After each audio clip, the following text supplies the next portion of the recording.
All right, well, hello everyone, and welcome to another episode of the TFTuesday Pod. My name is Zil. It's good to be coming back to you all after Furnal Equinox, as it were, and our first live session where both Libra and I could participate, which I was very thankful for. It was very good, and we have a lot of thoughts to share about Furnal Equinox. But first, I'd like to, of course, welcome my very illustrious co-host, k-libra. How you doing, k-libra?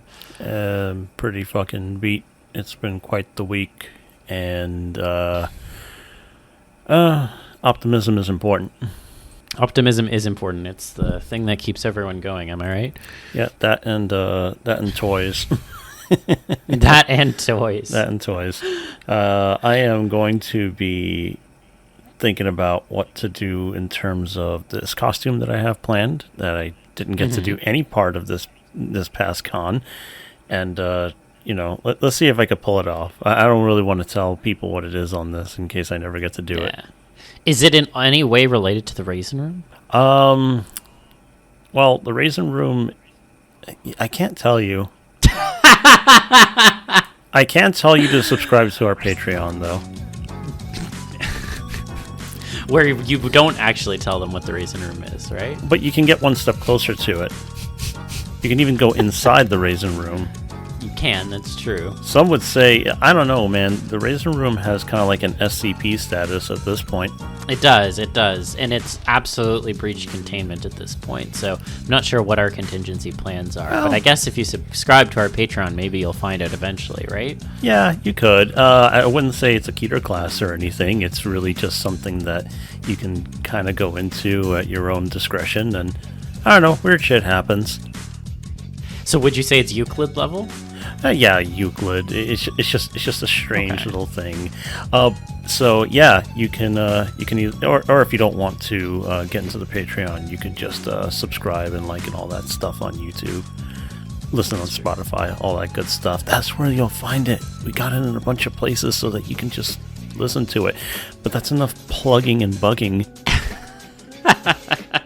I guess so. I mean, let's get into it because, last year when we were at Furnal, I know that we kind of did a very, I think someone described it at one point as like, sleepover energy, which I appreciated, of us just kind of huddled around a singular mic and not kind of just giving live thoughts on the con itself. And obviously we had a live panel this time, which again, shout out to Furnal for letting us do that. I very much appreciate it. But I think that there was even more maybe to kind of talk about in the aftermath. And I guess I view Furnal a little bit differently from the other conventions that I've gone to, primarily because it's, our local con. So I have a bit of a different standard, but also, one of the things that I guess has struck me over the past 2 or 3 years is that when I've gone to Furnal, there often seems to be some issues, I guess would be the best way to put it, and that kind of stands out in contrast to some of the other conventions I have. Like, don't get me wrong, every con has its issues. There's always things that some do better than others, but like, I guess when I say issues, I mean things that actually impede my ability to enjoy the convention. Okay. I gotta say that a lot of the time that I spent in the convention, I got to spend with people that I care about. And, if I had to be bored with anybody, those are the people, yourself included, who I'd want to be bored with. But that's not how it was last year, Like, we made our own fun, but there was plenty of little things to keep us going. Even little times where we would just kind of like disperse and then reunite and all that stuff. It was very active. The stuff was kind of flowing into each other, but it didn't feel that way this year for me.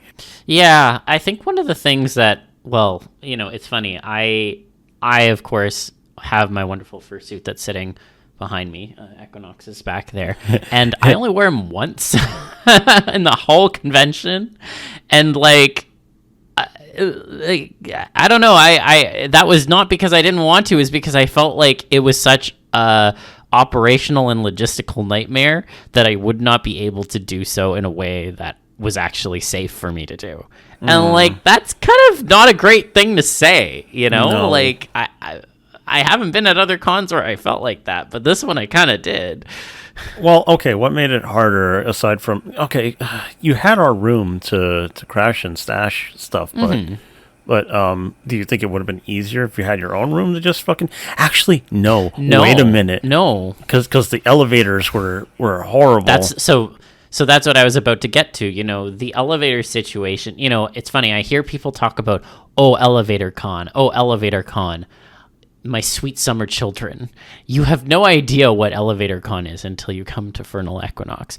And I say this as someone who has gone to one of the ones that is often called elevator con, i.e. FWA, in which I actually didn't have any problems, but maybe I just got lucky there. I don't know. But with Furnal, I mean, you would literally have people waiting in lines for upwards of an hour to get up to their room. So it's like, if I am not on a floor that is easily accessible by the stairs, because the room is on the 16th floor, and like I can do 16 floors, but it's like, how many times am I going to actually do that in a day before I'm like, okay, this is bad?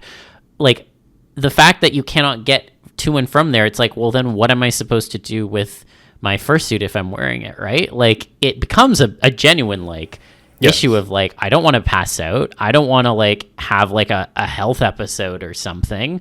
And there's not really an easy way for me to go back up there and actually store it away safely. I mean, just during this weekend, there were 3 conventions that happened, all on the same weekend. And I'm mentioning this because TFF, which happens on the same weekend, there was someone who got their fursuit head stolen. And that was actually a big deal all throughout the weekend. They eventually got it back. I'm very glad that they did. But like, part of the issue for them, at least from what I can ascertain, and if there were other things I missed online, please correct me if I'm wrong, but like, their fursuit head was stolen because they had to like take it off for a bit and someone swiped it. So like, you know, that is obviously something that's going to be in my mind too. I don't want to just like take off of my fursuit wherever and then just like assume that it's going to be okay. Like, unfortunately, we can't really do that anymore. You know, at this point, at this point, an idea for a fursuit head, I think, is, since they're so big, there should just be something inside. There should be enough room to comfortably have like a well sewn in sturdy strap to just kind of like loop it over the crook of your arm or something, like a bag, or like a little jack-o'-lantern, you know. That would make the most sense to me. That way, if you know you got to stand up, and you're just like, oh, I can't put the head down, but you could take your head off, loop it in your arm, throw your gloves in there, if it's a partial, and then just be like, you know, with your hands, just like guzzling down water or scarfing down some sort of granola bar. At least so that you can vent all the fucking heat that you accumulate in those things. I don't know personally, but God damn, people suffer in those things. What the fuck is wrong with you people? I don't know. Don't ask me. Don't ask me. I don't know. But like, I guess like the fact that, and again, this was like probably the first time I've really like truly felt that it was like, when I leave the room, I better not presume that I'm going to be able to come back here. Like, that's a problem. Like a serious problem. So, then it was even worse because the service elevator option, that was a fucking disaster. Yeah. So if for those who don't know, I indeed needed the accessibility option. I was in a car accident about 4 years ago now, and I'm still like recovering to some degree. So, you know, even with that accessibility pass, there were issues because there was only one service elevator. And oftentimes, and you know, I understand this is because they had to do their jobs, but like a lot of the service folks had to use their keys to override it because otherwise they'd be overflowing with fursuiters or other people who are trying to use it.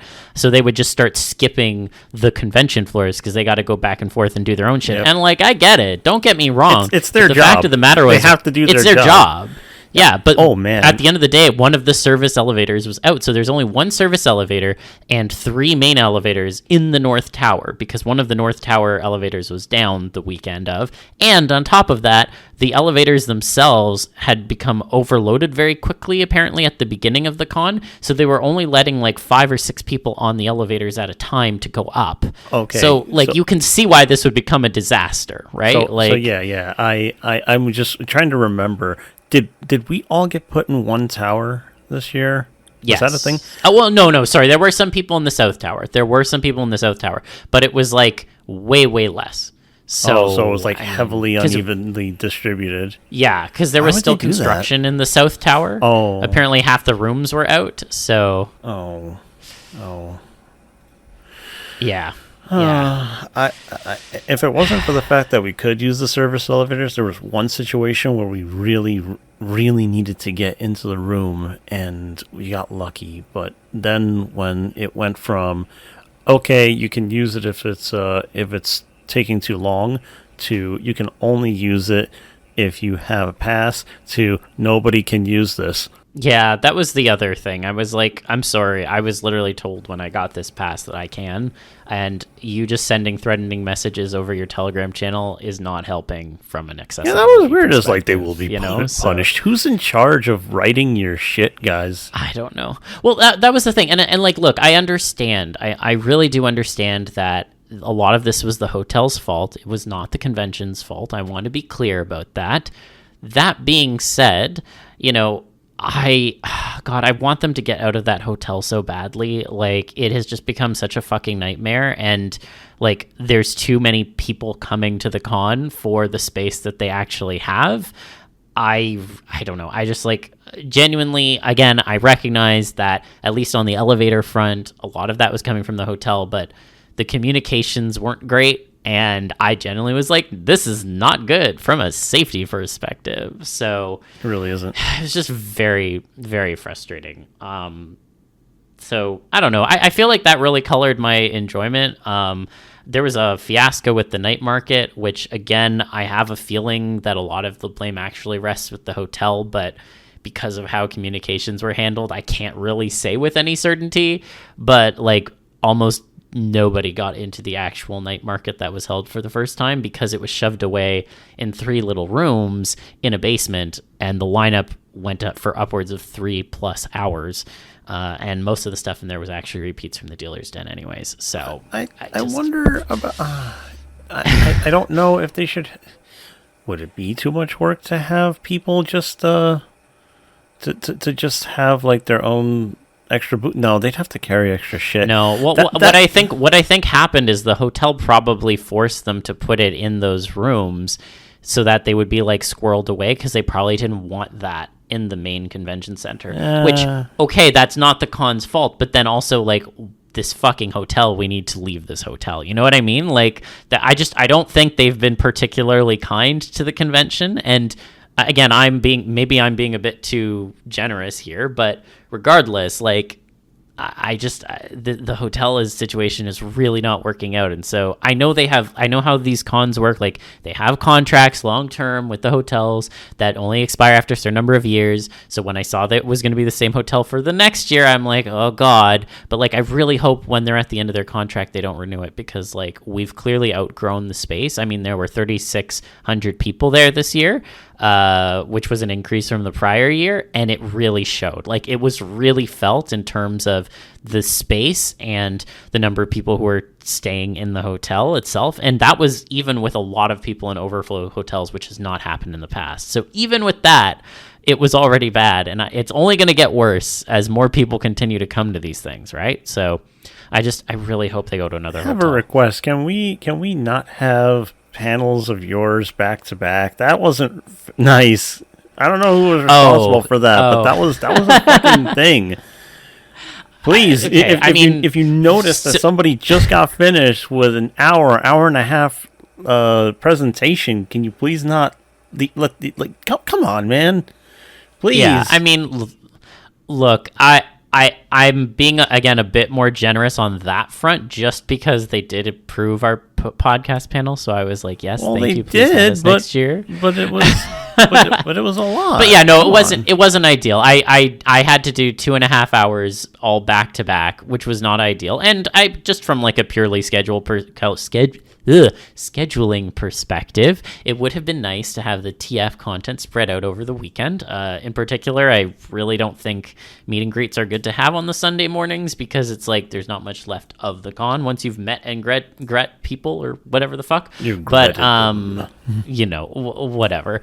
But yeah, I mean, I have a lot of feelings about all of that, and it's frustrating because like I've seen FE when it's been firing on all cylinders. My first year going to Furnal was in 2019, before the Panini shut down everything.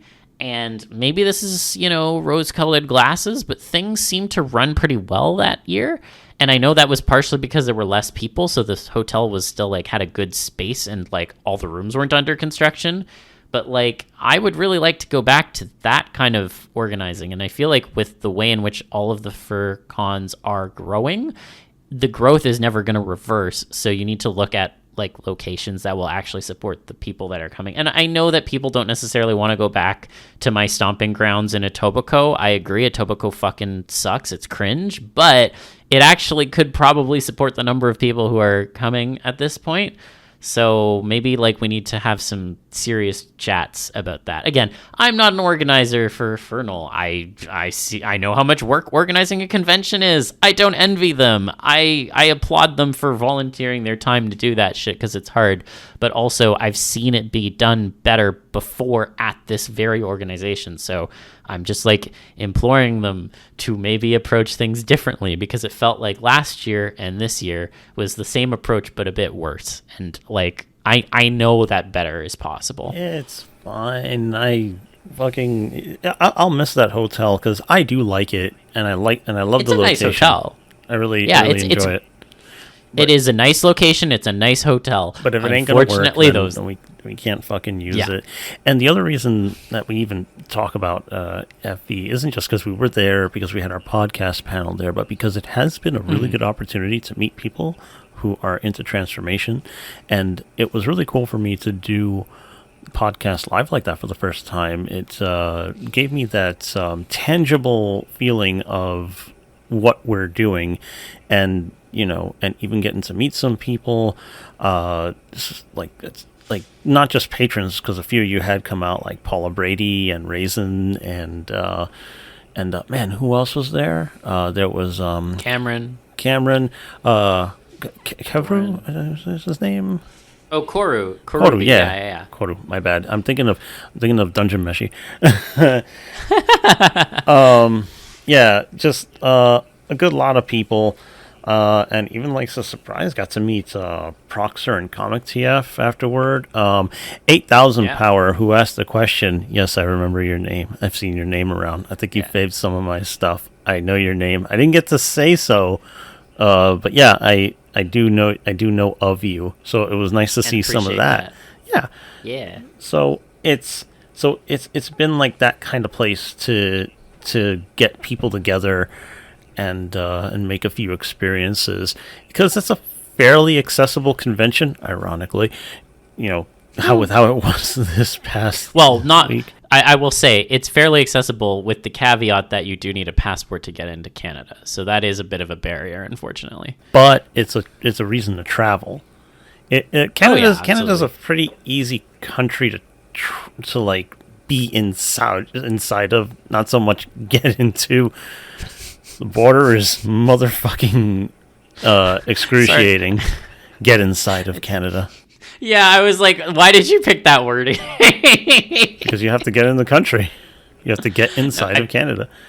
You know what I mean. We're going to be going all the Hetalia fan fictions and stuff. I don't... There is they did represent Canada in there, I'm pretty sure. Oh, I'm sure they did. Anyway, that's one of the reasons that we even talk about FE, because, I keep saying it. I'm not a furry, so I end up following people there, and I got to meet people who I actually do have overlapping interests with, and I got to meet Zil. Well, I got to meet Zil in a more personal capacity, because we were meeting at like a few of these other dinners and stuff before, our local ones. I was gonna say FE 2019 was in fact the first time you met me. I met you before, but I didn't get to really have a meaningful conversation with you the first time. It was after one of the furry dinners. We were on the train, and I only came to those after FE. Really? Was that it? Yeah. Okay. Yeah. All right. That was indeed the first time you met me. Okay, all right. Then I mixed up the things. Anyway, see, you're good. There's another reason. Get together and talk about shit, important things, especially with the after times. Oh yeah. Well, I mean, again, like one of the things about FE is, I say this all the time. I do genuinely mean it. Like, Toronto is the TF capital of the world, in my opinion, just in terms of the concentration of TF people around here. And, that also is accentuated in terms of the folks who come to the convention as well and check it out. Obviously, you're going to get a lot of TF folks at both Anthrocon and MFF and also FWA, just because, when you have 10,000 people in one place, of course there's going to be a significant number of TF people. But when it comes to per capita, TF is always punching above its weight at Furnal. Like, we've got maybe a third of the attendees of some of the bigger cons, and yet you have almost a proportionate or sizable amount in comparison to some of the bigger cons. Like, genuinely, we have these meet and greets, and they are overflowing with numbers that I commonly see at like the MFF or Anthrocon meet and greets. So I really do, this is why we talk about it so much, because it does seem to be such a hot spot for that. And, I can speculate as to, what's in the water in Lake Ontario, but more importantly, I just do think that the way in which it has had an impact in terms of connecting TF folks means that it merits this kind of discussion. And it's why we care about it and why we want it to be better and continue to improve, and why we share our thoughts on it, Yeah, it's an excuse for vacation and a new experience, and coming back to check things off on the list of things you didn't get to do. And our own TFCon, which didn't get to happen this year, but hopefully next year in some way. I don't know. Does anybody want to know about what TFCon is? Then you can ask us. I think we talked about it before anyway. We talked about it last year, yeah. But if you're a new listener, maybe you don't want to go back and listen to all our episodes, because, it's usually a pretty good idea to go and listen to our backlog. Yeah, it is. It was season 3, episode 11, I want to say? The fact that you just bring those up, and I'm just like, yeah, we talked about it once sometime. Listen, I have the lore in my mind, okay? I don't know what else to say. This is what I do. Was I right? I'm literally fact-checking myself. It was 10. Sorry, season 3, episode 10. Wow. So I was close. That was real close. Yeah, it's the thing I like about FE, and I get to meet those kind of people, and just they just come around, including some fucking cryptids like Andrew Rinaldi. And I know a lot of people like Shudder and everything, but he was there last year, and he might be coming next year. Wasn't here this year, but just he's done fucked up shit, and he's incredibly annoying, and he's fucking notorious. But I just gotta see the guy. Yeah. I just gotta look him in the fucking face and be like, you wrote those words to me. You draw me like dog good. Dude, I kind of like it when I get to look at people in the face, because I've done it at least once. There was one person who I got to meet, and he had just come around to Toronto to visit, before FE or whatever. A guy from fucking Montreal. Anyway, I had done a commission, and it was this very detailed piece of work. It was like fucking 6-page comic, and it was like whole dedication to like crafting the cock changing and everything, and what it was supposed to look like. And so I meet him, and I'm like, yeah, he's all right. He's pretty chill to be around and everything. And he has this duffel bag full of con sketchbooks. So I'm curious, and I'm looking at them. He decorates them, and one of them had the little the little game rating thing on the corner, and it was AO or mature. I forgot which one. I think it was mature, like 18 plus or something. Anyway, I fucking look at it, and suddenly he tries to reach for it. Now, mind you, this is a really big guy. He's a big guy. He's got like mass on him because he goes hunting and shit. So he sees me opening the book, and then he's like, not that one. And I pull it away from him. I'm like, I spent months fixating on changing your cock. I am looking through this book. And he did not say anything or try again. And I looked through it very calmly at my own pace. And I'm like, yeah, this is a lot of stuff I have never seen, nor will I ever see again. And then I handed it back and was like, thank you. I'm sorry, that's really funny to me. Yeah, because it's just like, it's just like drawings of me turning, and it's like very porn. I'm like, I don't give a shit. I want to see. You're not going to deny me this after all this time. They're like, don't be shy now. Fucking hell. Oh my god.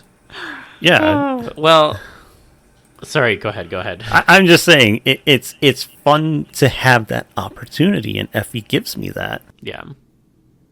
Well, then I guess my next question, of course, is do you think you'll make any trips to any other ones in the future? Wherever you go to. I don't really, unless somebody wants to facilitate me going somewhere else, and I don't know, we could talk about that. People that I probably at least talk to for more than 10 collective minutes. But yeah, I'd like you've been to like MFF or some shit. Maybe at least once I should go to Anthrocon so I can feel overwhelmed. Because that's the biggest one, right? Sorry, say that again. Is that the biggest one, Anthrocon? No, MFF is. MFF is? Okay, that's the other one that you've gone to. Yes. I mean, both of them are like 12,000 plus people, so I guess we're splitting hairs. But at least in terms of the totality of everyone who's there, I always feel like MFF feels more overwhelming. So. Well, either way, it would be fun to go to either one of those at some point, because I hear like I hear little names and stuff getting thrown around, like, oh, so and so was there, like, aha. Interesting. I mean, by then it could be fun too, because then I don't have to worry about like citizenship shit. Like, hi, I'm coming back to America. You're okay with this? That's true. They're not going to stop you. Well, if I have too much of an accent, maybe they'll be like, you're a little too aggressive to be on the plane without being checked or something. Oh God. Assholes. But like, oh Lord! Look, I'd go to any of these conventions and just have the opportunity to look people in the eye and just be like, I don't know, I remember you, I know you, you said these things. This is funny that now there's no barrier or computer or distance between us, and I will unblinkingly like just address things that you have said and or done, or you could avoid me.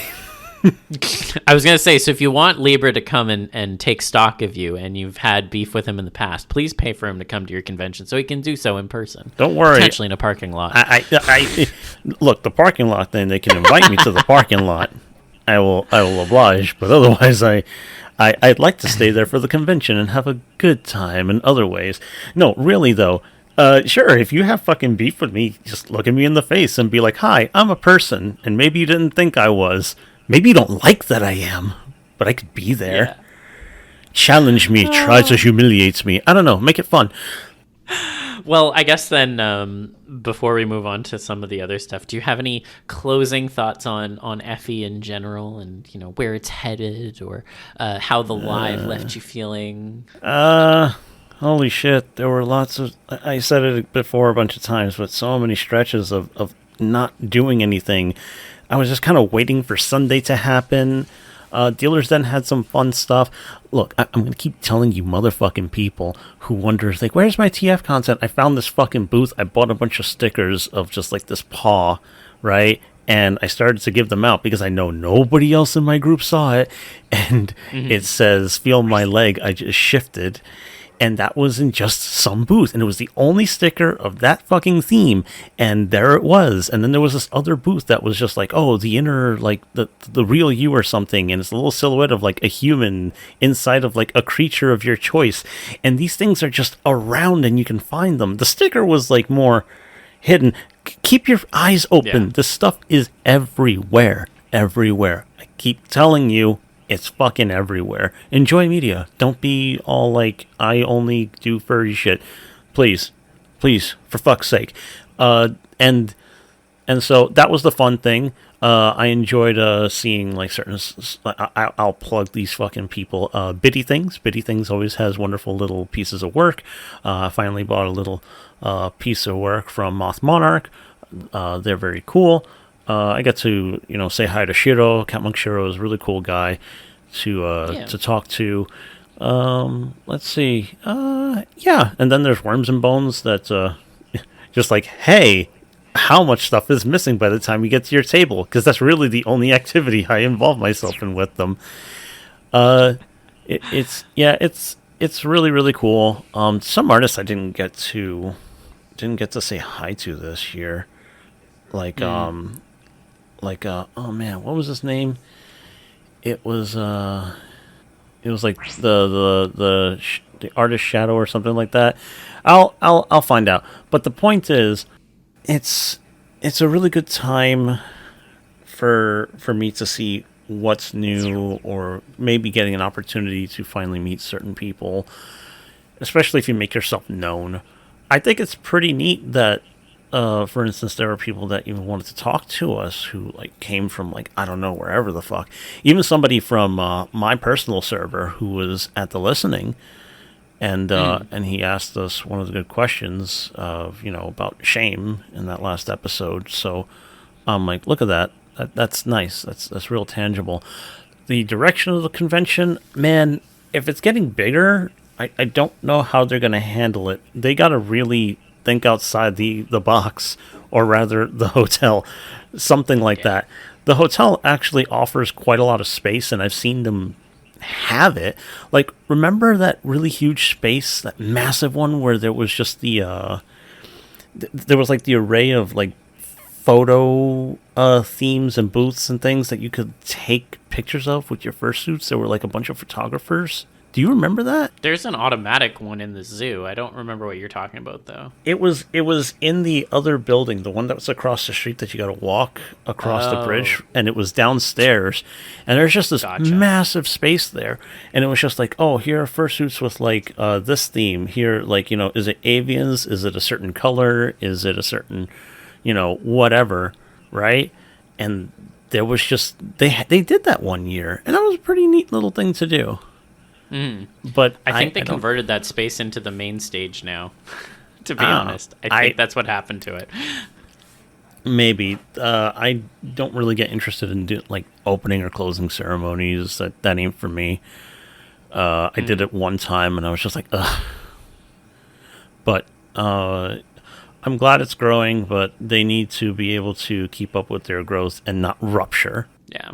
No, I mean, I agree. I'll say, in terms of my closing thoughts, I really want to give a shout out to the person who was running To Change on the Friday night, because I got to sit in on them running it and see people get to engage with the system for the first time and play the game itself. And of course, as I've said many times before, and as we've had on the show, like, I think it's a really great and innovative TF system for a game. And I thought that it was really well done at that convention. So a special shout out to the person who did end up running it. I thought you did a fantastic job, and I enjoyed sitting in and watching, particularly given I showed up wearing my fursuit head. So no one at first knew who it was, and people were talking about me around me, so that's always fun. And I got to do my dramatic reveal.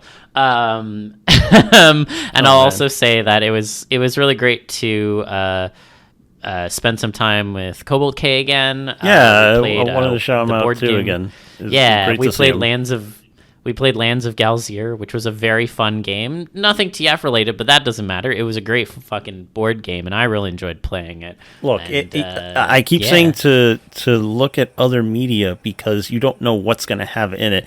Oh, it's not related. Well, it could be. Or you could fit it in somehow. Exactly. Isn't that a thing that people already do? It's kind of frustrating when people say, "Oh, I want more," but people already try to fit it into stuff. So why? Oh yeah, they not? do. So I'm more disclaiming if people are like, "Oh, was it a TF game?" I'm like, it's not, but it's actually A, very furry, and B, very good. So I would like to discourage that sort of disclaimer going forward. It's okay, good. Well, you can do you, and I'll do me. I don't know what to tell you. Like, yeah, do yourself all the way out of here. I will.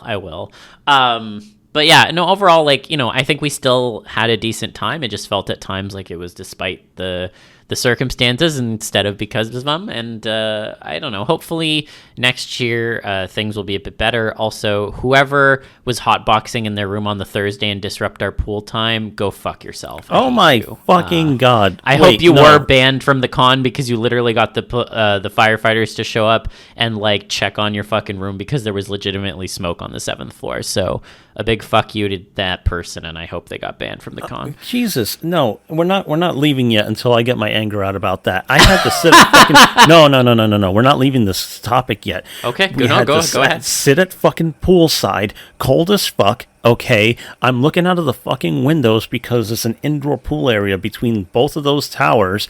And then I'm wondering, is there going to be an orange glow that's going to be slowly spreading? They're only telling us to like, stand by for more instructions. They're not. There's like, you could leave the building if you want. I'm like, if you want. There's no commands. There's no, leave in a calm and orderly manner or nothing like that. So certainly there's no emergency. Is there? And it kept going on. And then the people in the fucking pool area weren't fucking shutting the fuck up, so I couldn't hear what they were saying like half the time. But I wanted to know if I was gonna fucking die or have to like go out into the cold with like no clothing because some motherfuckers decided that they wanted to hotbox, or that's what they ended up doing. Why do you think what's going through your fucking head? You think that hotels don't have fucking smoke detectors or something?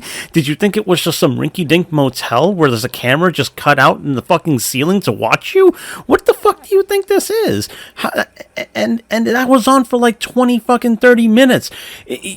Fucked up one of my fucking pool times. Assholes. Yeah. Anyways, that was FE. We do actually have another topic to chat about today, though, and it actually comes from our Patreon supporters. So, again, a special thank you to them for giving us delightful topics to chat about. And the topic that we were asked to chat about today was TF as therapy. And I could use some therapy after that. Well, I guess I wanted to kind of, in a way, kind of set the stage for how I've kind of interpreted this, and then we'll kind of have a conversation about it. But I think for a lot of people, when they engage with transformation content or media, it's a way to kind of self-soothe. It's something that can be used to work through various issues that you may have had in the past or are currently dealing with. And again, obviously the classic is sometimes people will use it as a method of escapism. I want to put the escapism to the side a little bit because I think in the context of using it as therapy, that implies a more active role of like actually looking at some of the problems. That's what therapy is. So I'm going to put escapism to the side, but I think what we're hoping to kind of chat about is how people engage with TF in the other ways that actually involve focusing on a particular problem that you may be having, et cetera, et cetera. To kind of start off, I guess also I'll give an example that I have actually used.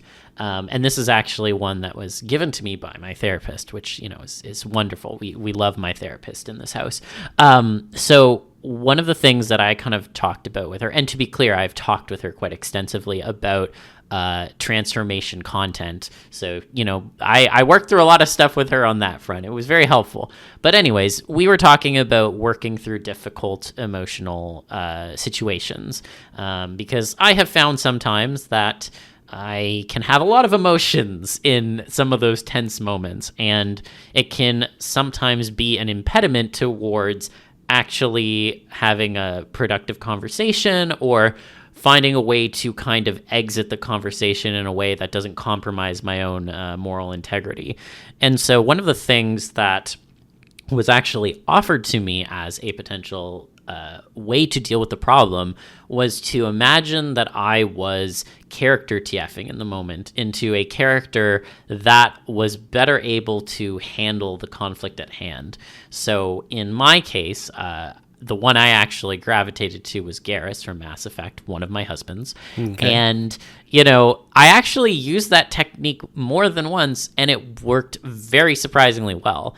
And, it sounds a little bit hokey when you put it in that way, but it was a kind of a permutation of an actual therapy technique that is recommended to people who have anxiety and such, and are dealing with emotional situations or emotional problems that they don't necessarily know how to deal with, and are looking for tools to help build them up towards handling it in a more effective manner. So, that's always the thing that comes to my mind when I hear TF and therapy in the same sentence, because it was something that actually directly affected how I was dealing with some of my own kind of mental health issues, and it worked surprisingly well. Yeah, it's funny because when you're putting it that way, it's not really very unusual. It's just another what would so and so do type of approach, and it's just like, do what this character or what this person would do, and it's time for the Berserk mention of the day. It helped me get through my last job as much as I possibly could. I endured it because I had the words "be guts, make it to the island." Some of you know what I mean by that. But yeah, "be guts" was something that helped me get through as long as I did, until I decided, fuck this, I don't want this anymore. But, that's pretty much a way to do it. And yeah. And even then, that's like role playing. That's a lot of things. You put yourself, you put yourself in that position. You take on that identity. That means transforming yourself. And again, if that seems like a reach, or like, that's a fun little pun, but that's what it is. And it's in the interest of, when you step out of that, you take something from that mindset that you were adopting, and actually integrate it into yourself. It's not just it's for people to really understand the benefit of it. The thing you need to remember is that you don't just discard any positive traits once you've done the thing where you place yourself in the mindset. You have to go away with having learned something, or having adjusted yourself, or keeping a perspective that helps you, or a trait, stuff like that. Yeah, no, I agree. And I think that at least, again, going back to that kind of example of using it in a moment of conflict, yes, there is something that really does need to be still taken away from the situation. And, eventually, if you can, incorporate some of those techniques, in a way, you are kind of personality TFing yourself, if we want to give it that flavor, in that you're trying to become someone who is able to handle those situations better. And maybe that's a mix of, your own basis, as well as, the character whose traits you're kind of trying to lift from. I do think that, within TF and therapy as a concept broadly, there is something also to be said in terms of using it as an allegory for various things, and incorporating that into some of the media that, you might want to produce. Because I have definitely felt that a lot of folks in the community sometimes use TF as a way to kind of work through some shit. You see the usual, vent art is obviously a common theme that comes to mind, and that is really using art to try and work through stuff.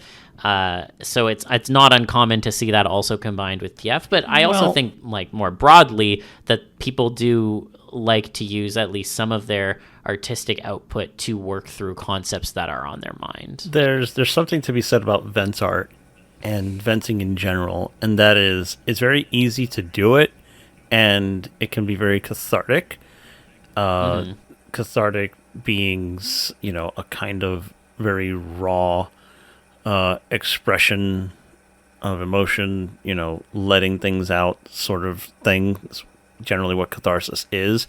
It's not necessarily good or healthy sometimes. It just like a number of things, even certain coping mechanisms. Well, look, without getting too much into the weeds, the point is, you can do vent art and you can just let some things out, but you could do it kind of thoughtlessly, and you could keep doing it, and you can end up not reflecting on it. So if you're just kind of doing it and then not taking a look at it, then you're not getting the benefit out of it. And I say this because there are people who would say, oh, they're self-aware about something regarding a problem that they have, personality traits, anything like that. But that's as far as they go. And they may even be reluctant to actually delve into it or attempt to change it. And that's why I had to get on the vent art thing, because people can keep doing that and just kind of take for granted the fact that you can put your feelings and thoughts and really raw emotions right in front of you in a way that few other people try to, and get something out of it, you know? I do have a question to ask, because at least, and maybe this is me telling on myself, I've never found vent art to be easy to make. I've never actually posted any. I can't actually think of a time where I really truly made any.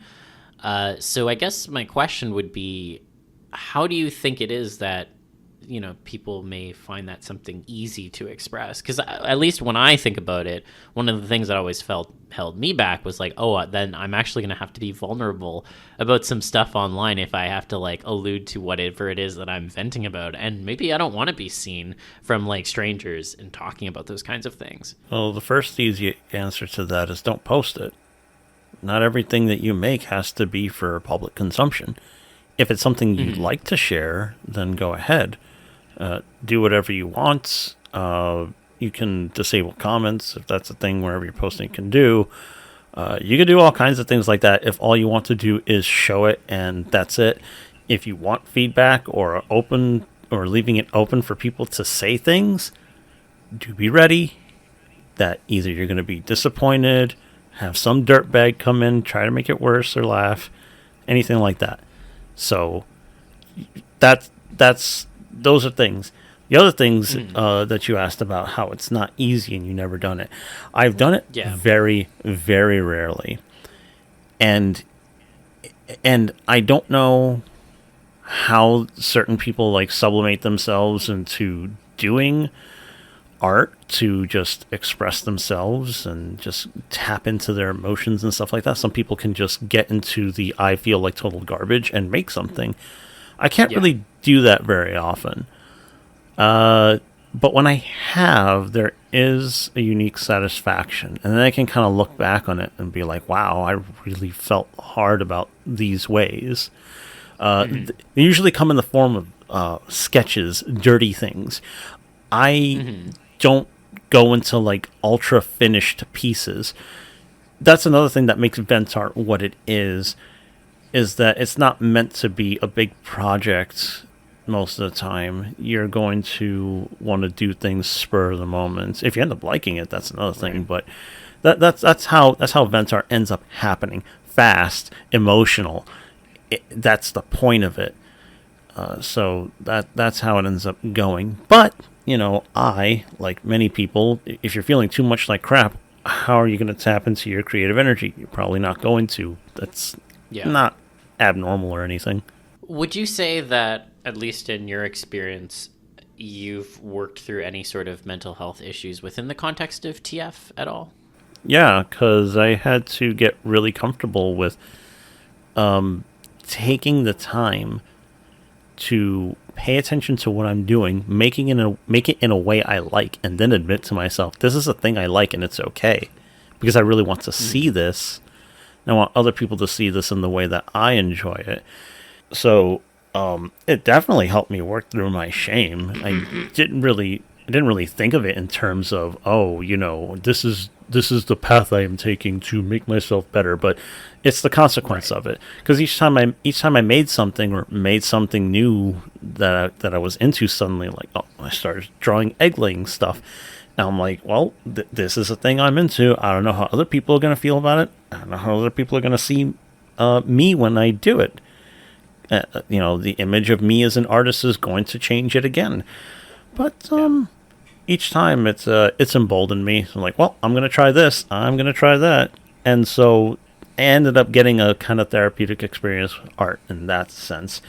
But you said you've never really done any kind of vent art. Is that because of like photo manipulating being the thing that you often do? Yeah, I mean, it's hard for me to kind of conceptualize what a vent photo manip would be. I guess I can kind of think of it. At least it would have to be something, I guess, that would be like fully post TF probably, and like would be like pretty much like just a fully manipped into whatever the final form is kind of thing, and I guess expressing an emotion. Yeah, like it's hard for me to actually kind of conceptualize what that would be. I think I did it like once or twice when I was a teenager, fucking around with like drawing and fucking, I don't remember what program, but like from a photo manipulating perspective, I don't even really know how I would do that. So it's like, well, of course I haven't done any because I don't even know what that would look like, you know? Yeah, it's again, it's the kind of thing to follow on a whim. Just, I can imagine that in your situation, if I had to think, how would you do it? You're feeling like whatever, and then you're kind of combing through your stuff and like, man, I wish I could fucking make something. And then you see it, then your brain kind of gets going and like, yeah, fucking let's put shit together. And then, you know, before you know it, you've started something, and it's kind of matching the frequency, the resonance, whatever the fuck kind of term you want to use, that you're trying to tap into, and therefore you get to kind of explore and feel that emotion. That's part of the thing that transformation can be really good for, because we idealize certain things and ways of being as tied to an emotion of ours. So it'd be pretty easy if you want to translate rage, sorrow, affection, fucking curiosity, lots of things, fear even. There's that was really one of the most interesting commissions that I got to do was for Nakase. She's a very good artist. Check out her stuff. She is on FA. I did a commission for her, and she was afraid. But like, I know it's like people are afraid when they're changing. Like, oh my god, what's happening to me? But the point of the change is that she was afraid to begin with, and then lashing out. And I thought that was a really cool angle to approach it from. You know, right? That is a cathartic thing. So I can see, like, out of the many poses that you've done, maybe it hits something for you, and then you just go with the feeling. Yeah, I mean, I guess that's an interesting way to kind of postulate it. I guess, like, there's definitely been art that I like, oh, you know, I had an idea come to mind, I posed for it and worked on it fairly quickly. Was I really venting something, though? That's when I'm like, maybe I'm just hung up on the definition of venting here. Because I guess in my mind, that's a very like, oh, I need to get like these negative emotions out and just put them on paper, and that will make me feel better. And I guess I don't really associate that sort of a process with the art that I do. I think a lot of people associate venting with a sudden raw release of anger or sorrow, which people consider to be, you know, uniquely negative emotions. They have their place, and they need their outlet for expression. But like, my most faved piece on FA is Vent's art, actually. And it's just because and it's just a purely horny piece. I was venting my horniness, and I fucking, and I'm just like, I don't know why so many people like this thing that I did in one night, and was just like, this looks kind of nice, blah, blah, blah, like, quick-ass colorizing, I like this pose, okay, boom. And it's the top of my faves, and I don't know why. I'm glad, but that's Vent's art. Which piece is it? Now I need to. Okay, let me find it. And I don't know how much of it I could possibly show on this, if at all. So, don't wait with bated breath on that one. Or if I do show it, it's gonna be kind of funny because you'll be like, "That's it." Ah, yeah. Here we go. Yeah. There we go. That one.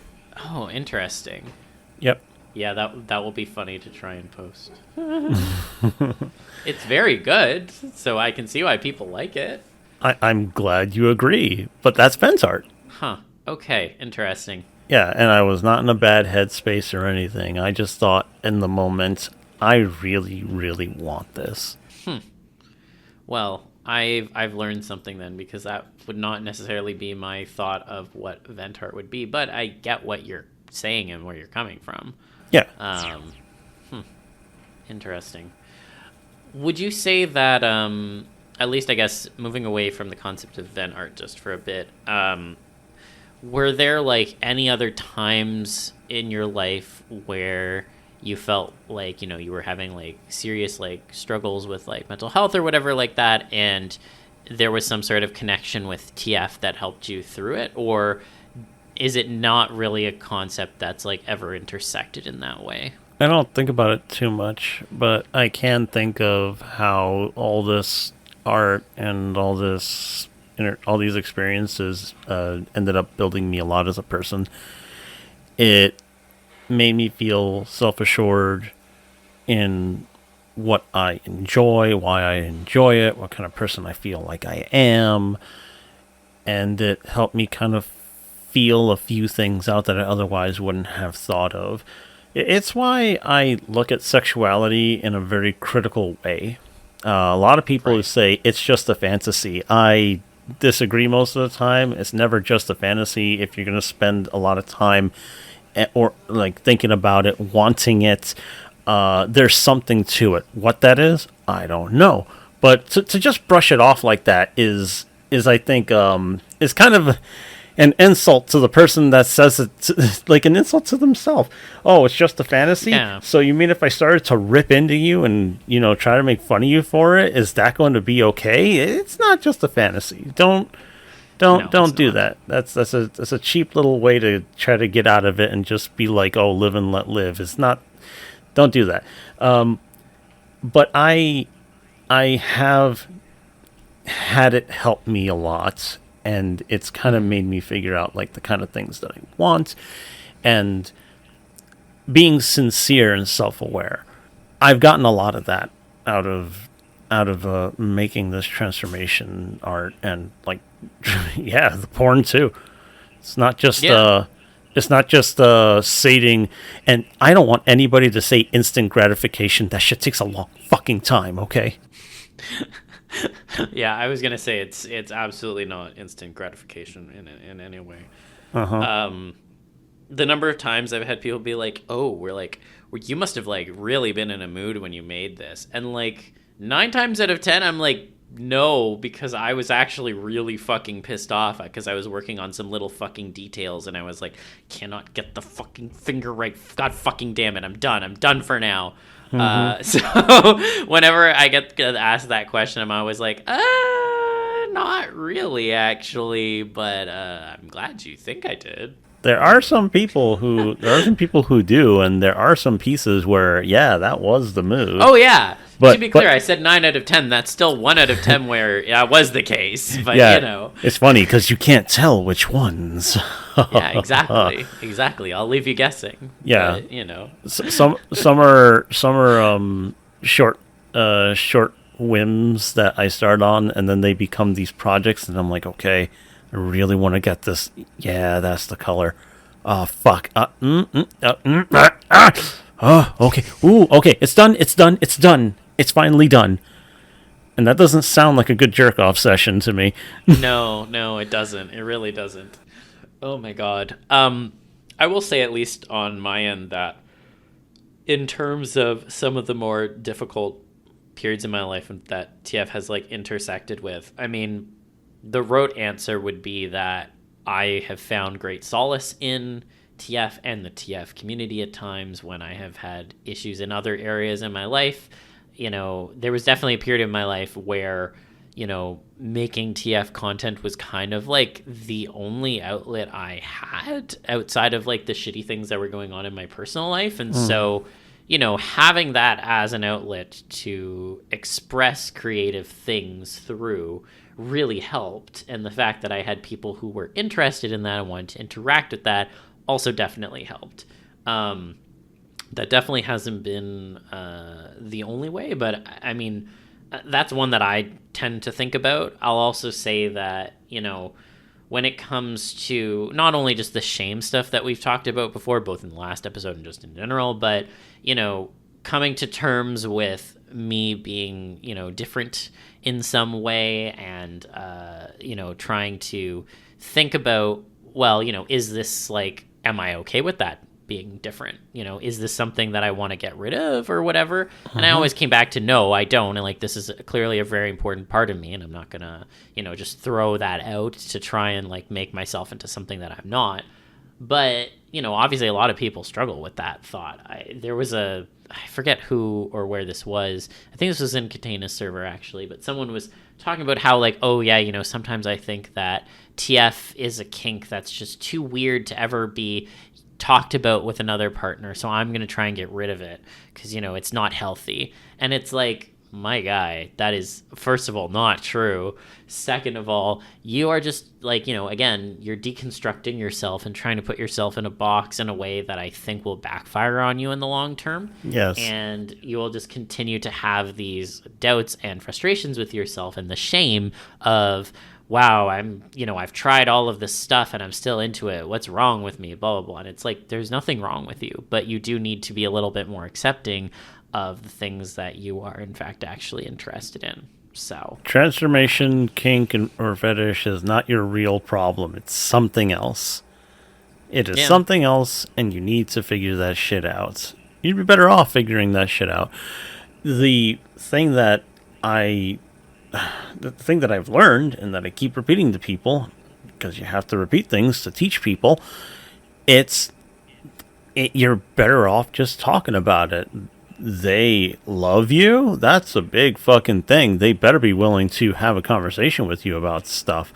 There are people who, why do serial killers get people who love them, but you who like turning into something, that's too weird? You know it. No, I know. It's just like, you have to understand that's such an outrageous comparison on the face of it, but I understand where you're coming from. No one can ever love me. I want to be a donkey with a dick that's as big as me, and I want to sit on my dick, and I want to cum fucking reservoir tanks of cum. But you know what? That's too weird, and I can't ever tell anybody about that. On the other hand, Ted Bundy, isn't he hot, I guess? Motherfucker, man. Give yourself a little more credit. By a little, I mean a lot. A due amount of credit. You have to be able to talk to the people you are going to spend a lot of your intimate fucking moments with. And you and again, with the story of like my friend who I found out was into it, and then years later I'm like, yeah, you're into it, you're attracted to it. It's because it was like, don't look here, don't look here, don't ever look here, don't ever look here, please don't look. Like, do you really think that's it's not sustainable? And if you're gonna be a smart ass about it, like, well, certainly you've never been in this situation. Like, I don't give a fuck. You know what I'm talking about. Don't be a smart ass. Mm-hmm. It's funny that you started off with the serial killer analogy, and by the end of it, I was like, this is actually surprisingly uplifting. You're making a good point. Which is it's like you people like, oh, I don't want to put anybody down, but really it's like you look at some people who are succeeding with being either pieces of shit or making subpar things, and it's like, why not me? Why can't I be happy? Maybe you will have to keep asking yourself that and keep trying here and there so that you can get the answer to that question of why not me, because you can. Also, the other thing about that was not just you can't come out about it because like the shame, but because it's impossible to implement. Like, get the fuck out of here.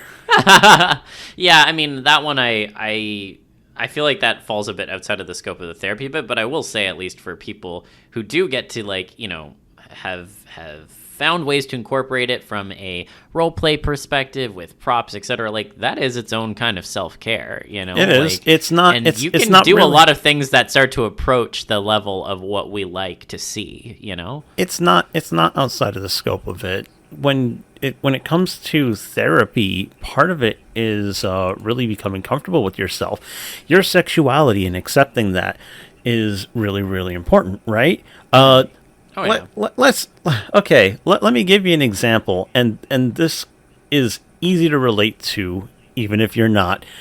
So, just think of anybody who's gay. Just imagine how much they suffer for, of course, not for you gay.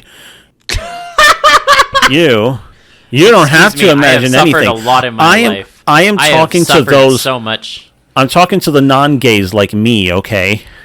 All right, continue. Anyway, non-gays, listen to me. No, but really, imagine what it's like having to really how they have to, keep themselves in the closet. There's a reason that's a whole huge thing, and why coming out about it and being yourself is a huge thing.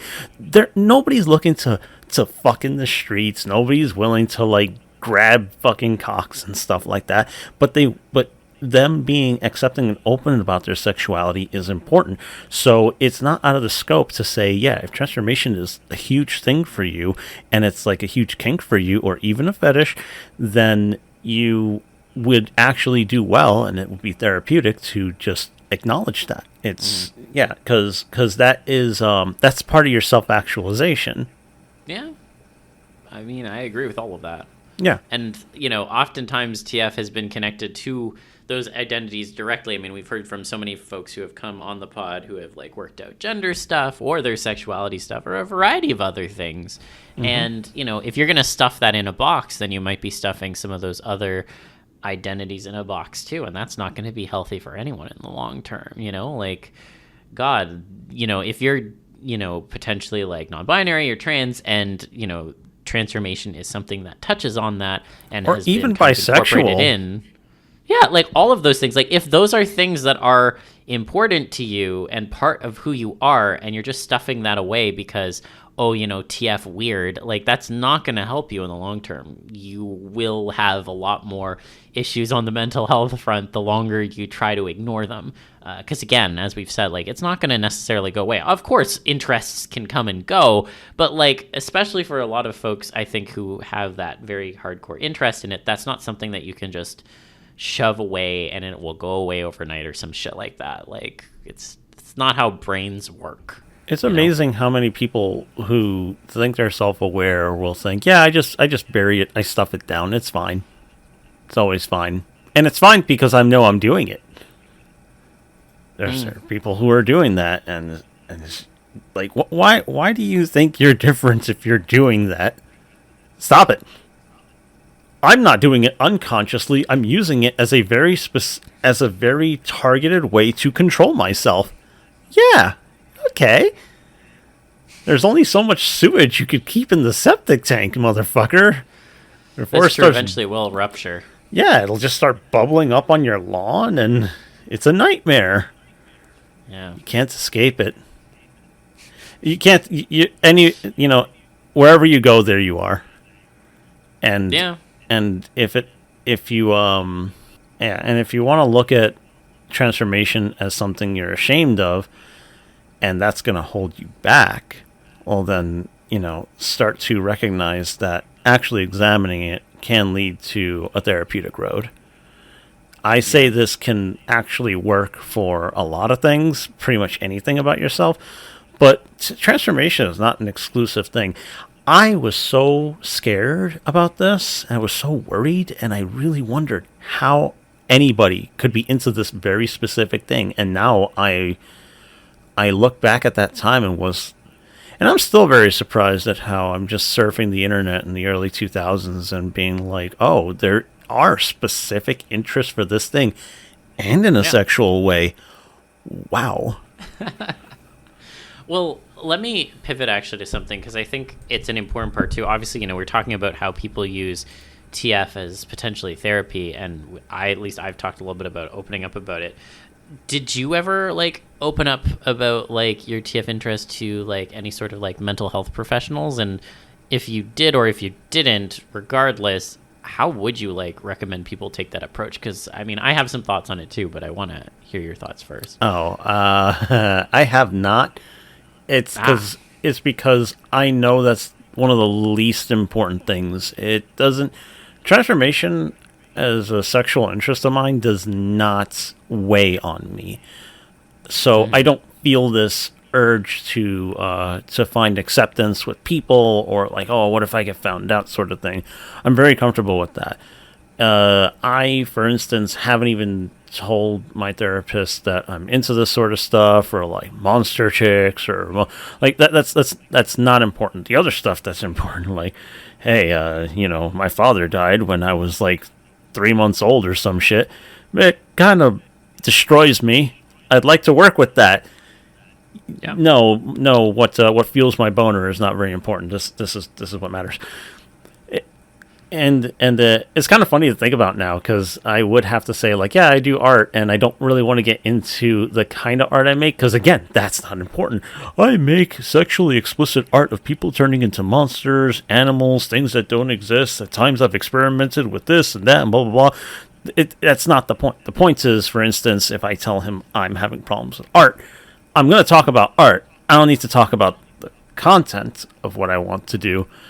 That may come up at some point. I remember, like, it was a couple years when I was just like, look, I make porn. That's part of what I do, and this is why it's difficult. So like, yeah. And if I were to bring it up to my therapist, I guess I'd just have to know why I'm talking about it. Like, okay, how about this? I have and still feel like somebody who's very much an outsider in transformation communities for a variety of reasons. Like, for instance, I remember feeling there was a period where I felt really, really strange about being one of the few people who never wants to be turned into anything. Like, why does everybody want to? Which we've talked about before. Yeah, we have. But more into that, I felt like maybe there was something off about me, because it just seemed like such an overwhelming majority of people wanting it more than I do. And it made me feel kind of bad. It made me feel kind of like, oh man, why don't people find me interesting, if whatever? And that tapped into feelings of like self-consciousness. Now, if I wanted to say, hey, listen, I like this sort of stuff, and in liking this stuff has gotten me into these kind of people's circles. These kind of people seem to have this pattern of having this experience with me. Like, these friendships fall apart. They stop talking to me. Maybe I'm somebody who isn't very likable, and my self-esteem is taking a hit.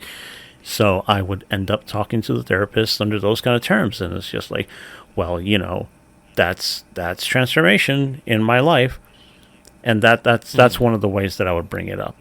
But otherwise, again, the transformation stuff itself doesn't weigh on me. Okay, so you have thoughts. What are your thoughts? Well, so, I mean, one of the reasons, actually, it's funny, when I went into therapy for the first time, in session 2, I brought it up. And it was primarily because, I had certain core beliefs that I wanted to change and work on, because I knew that they weren't healthy. And I felt like some of that was tied to some of the shame I felt around my TF interest.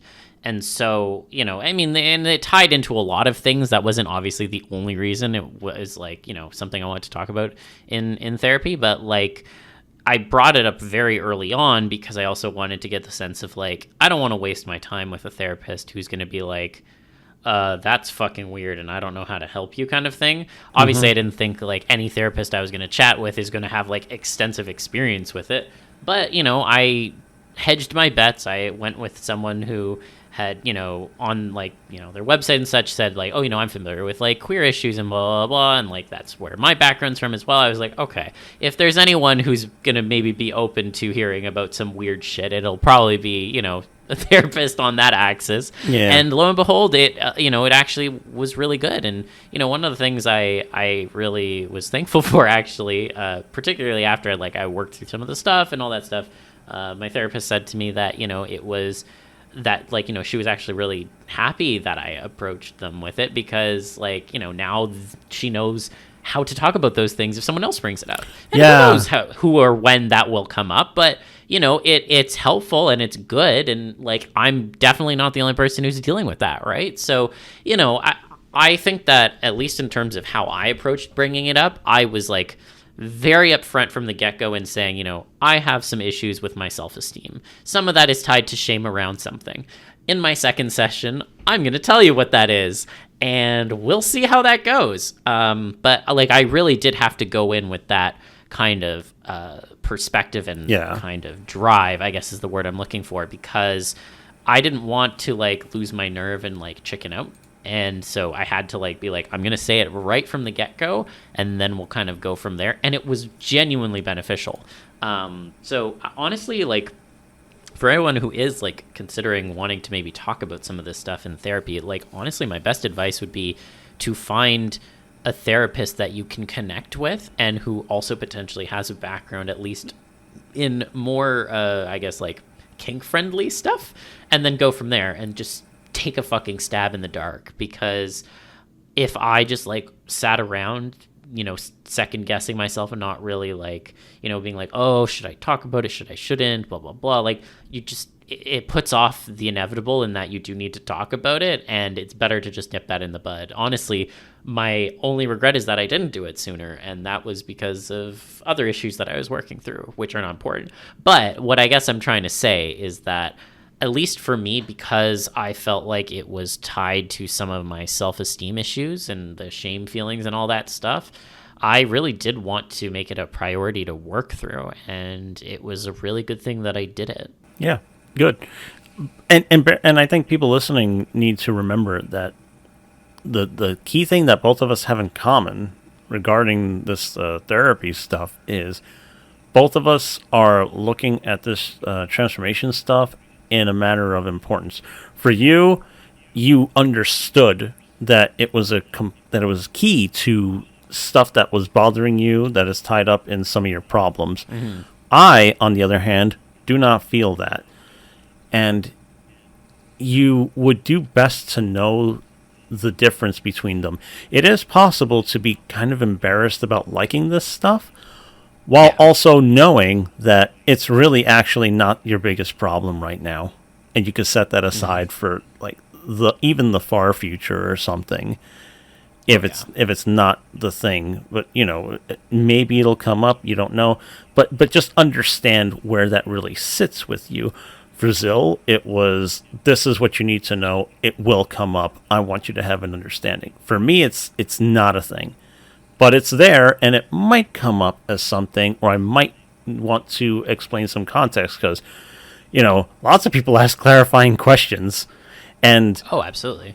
And openness is really fucking important when you're... No, not openness. Honesty. You can be open about things, but you can be selective about it. But you got to be honest, because that's how you build, like, a rapport with like a therapist, with your friends who... are part of that journey, for better or ill at times. Yeah. And then also being honest with yourself. You have to be honest with yourself. Really fucking act on it too. Yeah. Mm-hmm. So yeah, it's really good actually to talk about it in this kind of lens, because I did not really realize how much it actually helped me in a more direct way than I really thought about. Really, when you overcome one thing about yourself, you can start to find ways to overcome a number of other things about yourself, whether it's like insecurities, fears, simply not knowing something. And that comes with these other steps that seem completely unrelated, That's really cool to think about. And I think it's also good because I know I can come off on this show as like, I don't have these problems. The point is, I have my own set of problems that aren't related to this now. But at one point, I was really, really fucked up over it. And I was not fucked up over it by the time I actually started to really draw and post it a bunch, because by then I was honest with myself. But it was there. It was definitely there. Oh, absolutely.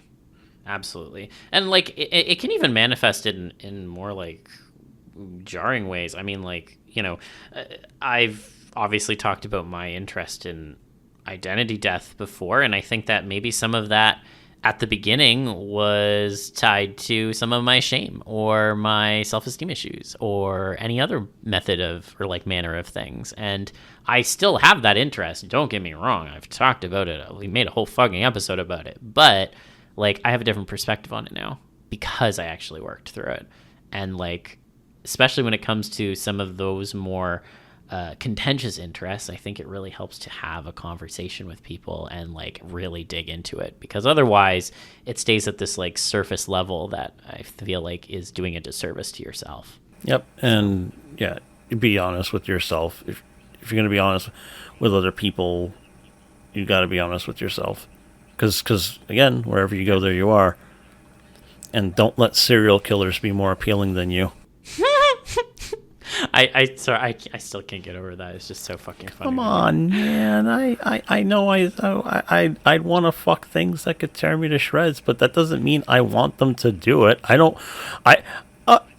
can't relate to the people that's just like, now I can die happy. I don't want to die. I want to do it again.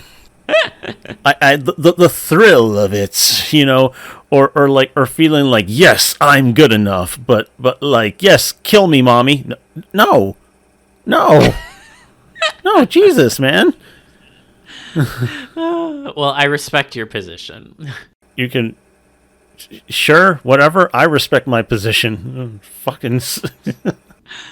Well, speaking of respecting positions, we got some interesting questions that may put us in some interesting positions that I wanted to make sure we left some time for. Can we add pages to the Kama Sutra with those positions? Oh, you never know. The first question we have is from Fire, and they say or ask, you can shapeshift into anything you have tattooed on your body. Can you turn into anything currently, and is there anything on you that you wouldn't want to TF into? I don't think either of us have any tattoos. Nope, I don't have a tattoo. Okay. And I already explained that the tattoo that I would have wanted was like feathers into scales or vice versa. And, I like lizards and birds, and now lizards can be very bird-like, so I guess something like that, dragon-y thing, because dragons can be whatever the fuck you want them to be, literally. That's true. A thing that I wouldn't want to turn into? There's plenty. Man, it's hard. I think I'm getting flashbacks to the last time we were asked of like what we would have to be cajoled into turning into, and I said a cow or some kind of livestock, Yeah. So I still kind of think in that realm. I think so. First of all, the dragon one is a great one. I think that would be really cool. I was actually like, when I was thinking about this, I was thinking, it would be really cool if you like, and I know these are super painful, so I would never do it because I'm a wimp. But like, if you got like pads tattooed on like your feet to like help you like potentially shift into having like paws or something, I think that would be pretty fucking metal. Again, I know it's like super painful, so I would not do it, but I think that would be fun. And I think hey, could you just take a hammer and chisel to this section of my spine so my feet can get strong? Thanks. Yeah, I'll think about what to do about walking after. Yeah. I think, I don't know how you would do this, but if you could do like a pool toy valve on like your belly button somehow, that would be cool. I don't really know how you would do that though. I feel like not on the belly button. No. You wouldn't do it on the belly button because that is not where you would really put a valve. You'd have to put it like somewhere like on your side or something like that, Okay, yeah. That's fair. Put it like on your lat, a little bit toward the back, enough where people can kind of like glimpse it in the front if you're like standing toward the side. That's where the valve would be, The belly button thing is that. The belly button thing can be cute or whatever, but think practically, think real pool toy, like you want to be. Okay. I mean, yes, I do want to be. So I agree. I'll make sure to break the hotel's rules about that. Why the fuck did that happen? Oh God, I wonder. they banned pool toys halfway through the con. That was a whole other thing. It was like, oh my god, we were in the photo for one of them. Yeah, we were. That's true. And no, not as pool toys. No, unfortunately. The next question we have is from one Dove a Kind, and the question is, does an artist's perspective of life as we know it drastically change the lore of a TF story or artwork that they create? I kind of don't understand this question. The artist's perspective of life? Like, so it's such a broad thing. I mean, I'll try to, like, one of the examples that the questioner gave was, like, you know, for example, the origin in Supernatural revolves around Christianity, so the world is set and built off of some of those underlying beliefs. So I guess what the question is, like, are there, like, any, like, overarching, like, philosophical beliefs that you have that you think kind of then get embedded into your TF work? Or if you think that, no, the artist and the work is always completely separate and it doesn't matter what you believe in, you can create a work in just about anything. Well, you go first, because I have thoughts. Okay. I mean, I don't know. I feel like, I think there are definitely lines that artists may have in their minds when it comes to creating artwork that they're not going to deviate from. And so if you want to call that, I guess, artist belief affecting the outcome or the final product, then sure, I guess that's true. But I also think, like, from a pure philosophical perspective, like, if you have, like, certain thoughts about, like, you know, what does life mean and all that shit, I feel like that can all, like, get pushed aside in, like, the name of making an interesting art piece. And I don't think that necessarily you're going to always have those kinds of things embedded. So I don't know if that answered the question, but I can't see it any other way. If you are making art, the things that you matter and the things that you believe are going to bleed into your work. Doesn't matter what it is. Remember that old saying, art is politics.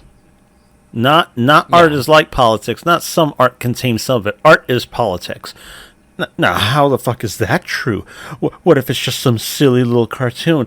Listen, when you look at enough artwork, you know where people are. That's why art history is also history. What people were willing to express, how they were willing to express it, what symbols were being used at the time, if they had to use symbolism for certain things, you know, like the whole thing where painters, for instance, would use dogs. Do you know what dogs meant in paintings? Loyalty. Ah, okay. Now, if there was, for instance, there was an instance of, like, say, a painting of lovers, and there was a dog, but the dog was sleeping, that would imply infidelity. Oh, interesting. Okay. Yeah, so in a time when that sort of thing had to be discussed, you know, very subtly, you had to use all those things. So if there was, like, the language of flowers, this and that, and all that stuff, you know, and that's why. So anything you like is going to bleed into how you want to be treated, how you want to treat other people. That is going to involve your beliefs. That's going to involve your worldview. I cannot see any other way where you're somehow going to avoid not putting your own perspective into how things should be when you're creating it, when your perspective is the only one you have. Even if you're trying to put yourself in somebody else's shoes, you're trying to frame it through your experiences to even remotely comprehend it. That's why, like, and this sounds like unrelated, but bear with me. That's why Eldritch horror is what it is. It's the madness of trying to grasp an understanding, or having an understanding and going back to your life knowing that this is how things really are. You know, you can't separate those two things. They are part of you now, and that's how it is with art. If you're making something like okay, we like Legos. You know, I discovered, we really like Legos. Zil had, you had city sets, right? Yes, I did, yes. Okay, did you make anything aside from the city sets, or did you just leave them as they were, like, meant to be built? Oh, I rebuilt some of them, if that's what you're asking. Yes. Well, what did you make? Outside of the instruction fraction.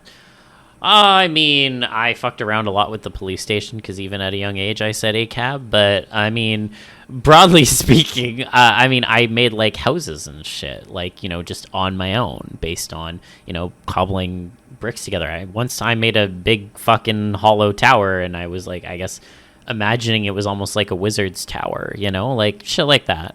Yeah, okay. So that's where you went. I went into making like things of, like, I made war machines, okay? I want to make walking robots. I want to make things that could fight. I even thought up of like an entire story that I brought to a close and made a climactic battle. I did all this as a child. And the way I look at it is that I think in me, I've always wanted to fight, and I've always wanted to fight for not just things I wanted, but I always wanted to be like the good guy. I wanted good things to happen. I wanted to beat bad things. And that's what bleeds into it. What's my interest in war machines? War bad, but generally it's not like war. It's this idea that you can take power and express it in a unique way that will also carry you through an ordeal, or have you make something good happen through like the greatest adversity. So this is through Lego and me playing as a kid and me looking at myself and thinking, yeah, I'm building Gundams now. Gundam is all war bad. You know what I mean? Yeah, so, it is. So to loop this around, because you're like, what does this have to do with anything? The point is your creative outlets are going to be reflected through your perspective, and there is nothing you can do to avoid it. And if you try, I think that's kind of fucking psychotic, and I don't know why you'd try to do that unless it's an interesting thought experiment. Yeah, no, I think you made a good fucking point there. So, the next question we have is from Other Side, and so he asks, so the pitch is, this video is brought to you by insert TF themed product thing. If we, you know, you and I could choose a sponsor, what would the product be in the episode and why? Oh man, I want to know yours first, because I could just think of a couple things I think pretty easily. I mean, I'm imagining this is a bit, obviously this is fictional because it's like a TF product. I mean, I'm going to be really obvious. I think it would be really fun if there was some sort of a pool toy trigger that wanted to sponsor the podcast. One of the silly thoughts I thought is like a product that was like being marketed as like gender begone, where like that's how you get your little like nulge. I think that would be fun. You know, pool toy effect, you know, included for posterity. I mean, if Ratchet and Clank were to sponsor with a Lombax ray gun, I mean, I'm obviously going to be fucking down for that. I would love to fucking turn people into Lombaxes and also myself. I think those are like pretty obvious. I'm playing the type here, but you know, that's fine. It's my choice, so that would be what I would fucking pick. Okay, cool. It's easy for me because I've already thought about how I would do K-suits as a line. What are K-suits, you may ask? Well, I'm not just a maker, I am also a participant in one of my own experiments. Have you ever wanted to know what it was like to be any kind of creature, real or imaginary? Well, guess what? We will tailor-make a suit to fit your proportions exclusively. That way, only you can use it. A personalized experience with many different ways to use it. One suit, many forms. You can get another form. Affordable prices, making sure that this is not locked off to just those people with money. I want to make sure that as many people in life can get them. If you help this company grow, I guarantee you we can make everybody's perspectives grow. You too can experience what it's like to be another being entirely. We are working diligently to create even other facets that seem out of our reach. We are trying to delve into mechanical forms. That way we could broaden our horizons and give other people a variety of experiences. It is a very touchy thing. We like to have willing participants. This is a very people don't really like this sort of thing. They think it's playing God. But, you know, why bother with something that doesn't care about us? So I say, enjoy yourself. Don't be stuck with the one body. Not only that, we guarantee that the experience that you will have can also be tailor-made. How do you want to feel the transformation? What sort of intensity? Do you want it to hurt a little bit? Do you want it to hurt a lot? Do you want it to hurt not at all? Do you just want to marvel at yourself while your body shifts and contorts? Well, you can grab yourself a K-suit. Fuck yeah. I mean, I would be persuaded by that, Adam. I'm just saying. Pretty persuasive. I'd also like to know that due to the fact that this is a growing project, willing participants can come to the lab, which can be disclosed at the time of acceptance and signing waivers. You will be required to stay on the premises for an undisclosed amount of time, depending on what we put you in. You will not get to choose the forms, as it is part of the experiment, but of course we do work in humane and fair treatment. You can opt out at any time, but we will need your medical history. Thank you. Oh my god. Let's make it happen. I'm just saying. It'd be pretty good. Colors and patterns and shiny shit and glowy shit. You like it. Yeah, I love it. We all love it. Awesome. And the last question we have is from Mega Ed Productions, and it's a multiple choice question, basically. So the question is, let's say you're able to have a tail. Which option would you pick? Would you like A, a small stubby tail, like a sheep or bear? B, a long tail you can wag, like a dog's or a horse's tail? C, a very versatile tail that could be sort of like a third arm, like a monkey's tail or a snake's tail? D, a heavy tail that you can only drag along, like a crocodile's tail or a beaver's tail?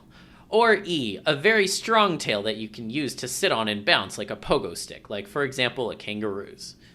A cartoon kangaroo. Yeah. Okay. If I have to go first, I'm taking the snake tail thing. I can get the satisfaction of dragging that heavy thing around if I'm feeling lazy, and I probably would. It would also feel pretty good on certain surfaces, so I'd just be like, yeah, I like letting it drag on this carpet, you know? Yeah. You could, but like, yeah, that would be fucking cool because it would be like really muscular, and also snakes are fucking quick and snappy. I could that thing. I could slam it. I think it would be like really expressive. It can be fucking beautiful too because snakes are pretty. Oh yeah. You know, and I'll accept the shedding. You know, and seeing how it would be nice and flexible and easy to, well, not easy, but the potential for control is really there. You know, like wrap it around myself if I don't want to like have it get in the way. Even if it's like really big, you know, I could just do things with it. So that's my choice. I take the snake tail thing. How about you? So I was tempted to pick C, but I'm actually going to go with a D, which is the heavy tail you can only kind of drag along, and I'll tell you why. Because I'm going to pick a snap tail. And one of the most hilarious things about snaps is that sometimes they carry their tails in their mouths, which is adorable.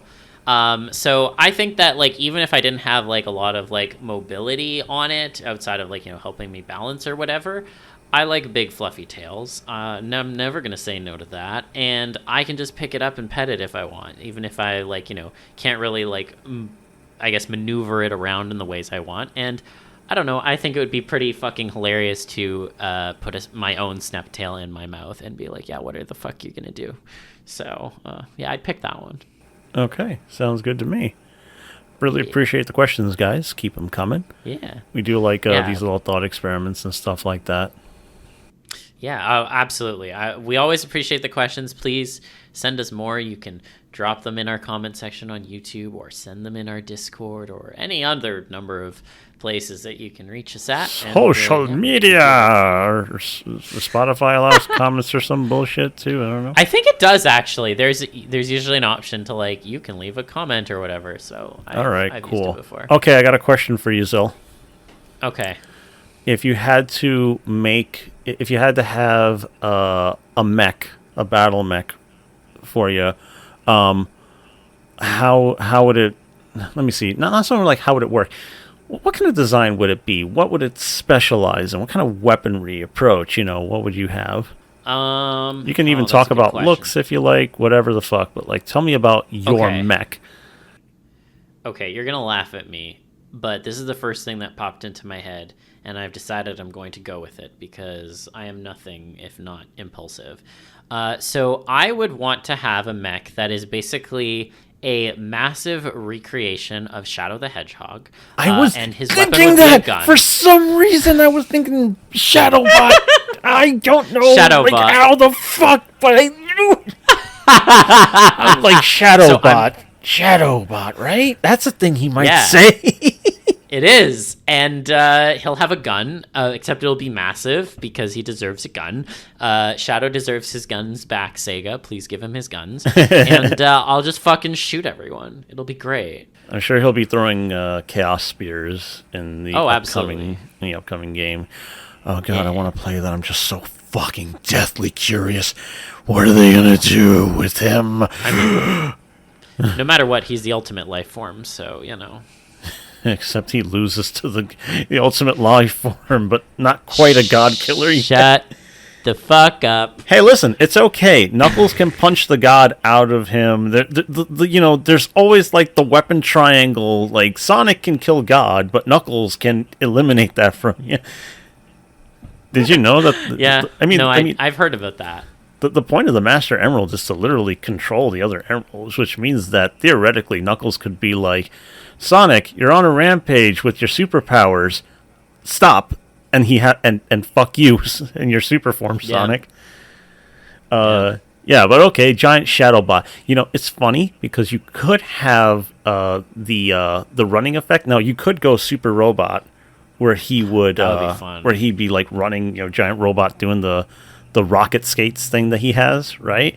Yeah. Or you could have the Gundam X thing that they did. They had like a specific cool thing where they would have like treads on the feet and they would like boost, and they'd kind of like maneuver on the ground, sort of like they're on wheels or something. Like it wasn't like skates, but I don't know. It was just a really cool way to maneuver in that, and they only did it in that one. And it was like you could have Shadow, like just like the feet like blasting along the ground and like the thrusters going in the back, but you could have like Super Robot and just get like really dumb. I mean, I would go with all of the above, honestly, if I could. But if I had to pick, I don't know. I really like his shoes, so I mean, I don't know. I might pick that one. Those definitely would be weapons, because they're like, Gundams like kick each other in a number of fucking things anyway. So yeah, okay, absolutely. That's good to know. Giant Shadow Robot. Well, then now I have a question for you. Is there any sort of topic or type of question that hasn't been asked on this show yet that you're really hoping someone will eventually ask about? Oh. My brain draws a blank because I think the possibilities are vast. I guess I have wanted people to just... Oh, fuck. I don't think I have an answer for this question yet. I know it's there. Okay. I feel it in the halls of my mind, but they are echoes from which I cannot pinpoint their origin. They're muffled behind doors, and they are at the ends of grand passages. Oh my god. I'm so fucking stupid. Anyway. Well, we'll keep thinking on that, I guess, in the meantime. Ask me about Berserk. Okay, yes, that's ask me about Berserk. Ask me about Sonic. Ask me about Gundam. Ask me about, I don't know, ask me more about games. I love the game questions because I have so many feelings on them, but I know people have asked them before, but there's just a lot to talk about with games. Oh, Tenchi. I love Tenchi. Tenchi Muyo is something that like really shaped a lot of my stuff, and there's like a bit of a transformative element to it here and there. Yeah. So it's just like, yeah. There's plenty of things, like I said, but those are like pretty shallow, very immediate. I could think of it looking around. But, go on, keep trying. This is another reason I kind of want normies to listen to the show more. Yeah. Because then they'll throw a question. I'm like, that's, Yeah. So, I mean... I'll also say I always want more D&D questions personally. I mean, I'm playing Baldur's Gate. I'm running D&D games. I feel like the possibilities are endless. I love those kinds of questions. Ask more of those, please. I see it. Now it's all within my reach. Yes. Awesome. Well, that was everything I had for today. I think we covered pretty much everything, but yeah, we did. I think that was a good thing. Yeah, we did. We had a good time with that. Yeah, definitely. It's still fun to whittle away at the winners, or top picks for these Patreon choices. And as our Patreon grows, we can have more interesting runnings for topics, That's true. Yeah. Keep voting. Be democratic. Topics. Vote for our stuff. Vote for your politicians. Vote democracy good. We do love democracy. All right. Fight for your democracy. Get in your shadow robots. Make sure that the enemy get in the robot take Shinji. It away from. Get in the robot Shinji. I want you to watch Witch from Mercury.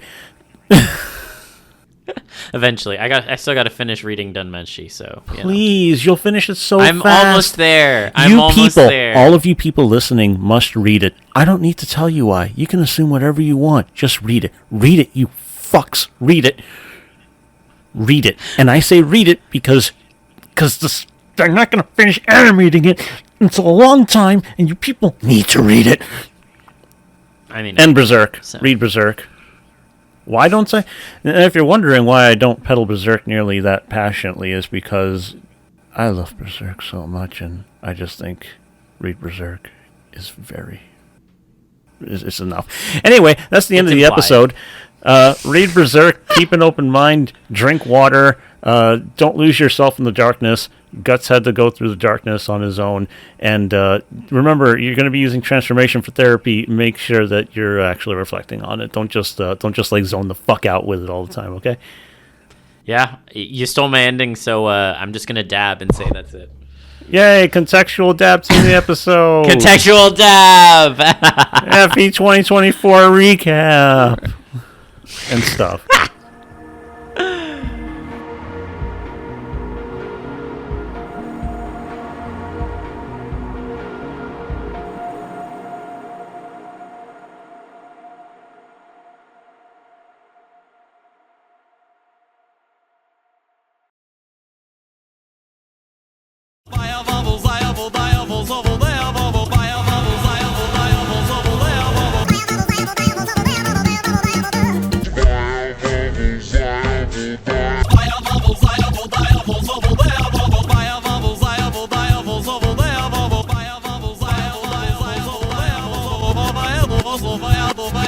Bye.